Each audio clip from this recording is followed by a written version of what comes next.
Hello everyone. Today I am going to discuss about the change. It is a very important topic in organizational behavior as a part of group dynamics. Let us first understand what we mean by change. Change simply means something doing differently. In organizations, change means change in organization strategy, its process, its structure, its culture, etc., as well as the effect of such change on the organizations. To better understand the change, let us discuss the different features of the change. The first very important feature of change is simply movement from one status of balance to another status of balance.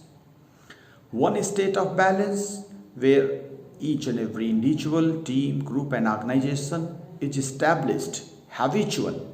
Now, if there is a need to change this status, we need to proceed with changes and then reinforce these changes and then again reach at the new state of balance. That is why very important feature of change is to move from one state of balance to another state of balance. The second feature is change is continuous. This change not necessarily one time. Again we need to go for change. Change is very essential also because if you want to compete with others, we need to go for change. Therefore, change is very essential. Next feature, change may be in one part or some part of the organization, or it may be in whole organization. There is very important feature of the change is that there is a change agent. Who is change agent? Change agent is simply a person who helps the organization to transform, to change. He is a consultant. He is a researcher. He is a person maybe from the organization, maybe from outside the organization, but he is an expert, consultant or counselor, researcher, etc. Now, why should we go for change? This is very important topic. Every organization needs continuous growth. Every organization needs to sustain its business long time and future. So, what to do? There is a need to continuously scan the environmental variables. If we find something that provides certain opportunity to do better, we must grab that opportunity. And if we find something that poses some challenges, some threats, we need to again change ourselves for facing those challenges. So if an organization want to grow on continuous basis, remain sustainable and long term, it must continuously scan the environmental variables. There are two types of environmental variables. One are internal, where we find our strengths and weaknesses, and another type of variables are in external environment, where there are opportunities and threats.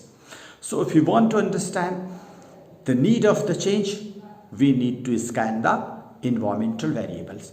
So let us in short understand what are the internal environmental variables that compel us to go for change. The very important is efficiency. We want to increase our working efficiency, operational efficiency. We want to remain competitive. We want to be better, more productive. So for increasing efficiency, there is a need to change. There may be pressures from the employees for better working conditions, better salary that need to be changed. Therefore, need to be changed. Internal pressures may be from the dynamic leaders who are always interested to do something differently, something better, what others are not doing. So they keep on changing.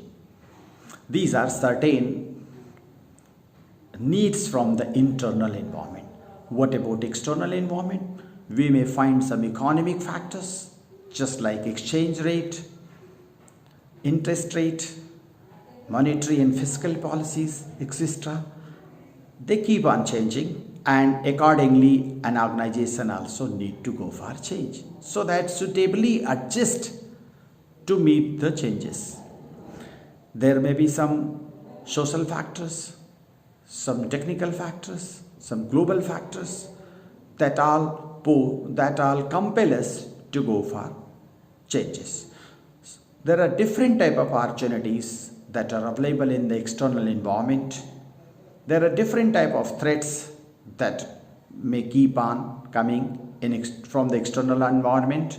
So one need to continuously scan these variables and be ready to accept change or to initiate change whenever there is a necessity. Now moving with the process of change.